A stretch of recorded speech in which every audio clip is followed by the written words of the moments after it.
Good morning, everyone. One of the biggest pollution myths that I deal with on an everyday basis is with regards to immunity.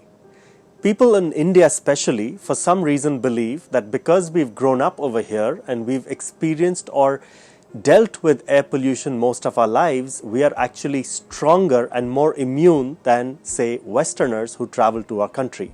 And they use the excuse that, oh, when foreigners come to India, they fall sick quickly, but we are strong and our immunity is high, and this pollution is not going to do anything to us.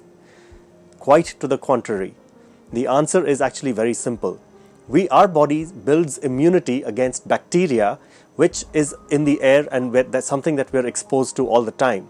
However, the ultra-fine particles of black carbon, the gases of sulfur dioxide, nitrogen dioxide, chlorine, lead in the air, mercury in the air, dioxins in the air coming from plastic burning is not something that our bodies can build immunity against.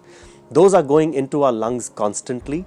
They are impacting our lungs, making our lungs black. Some of it is going into our bloodstream and causing harm to the entire human body, and from a long-term perspective, causing more harm to our bodies than we can even imagine. A lot of that information is available in this book. It's a very simple read and it talks about some of the myths and some of the problems of air pollution and some simple solutions that you can take to actually solve the problem for yourself.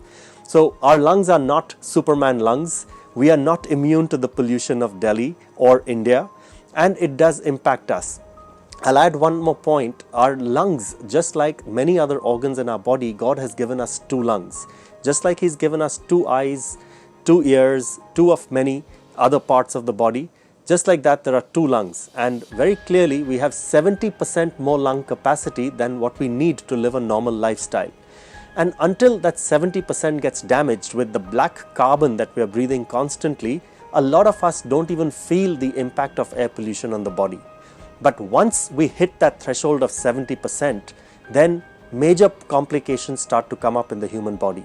So if you can avoid getting those lungs black and damaged and reduce or delay the 70% damage, you will only lead a healthier life and a longer life. So thank you again for listening. The book, How to Grow Fresh Air, has some answers on some of the problems we talked about.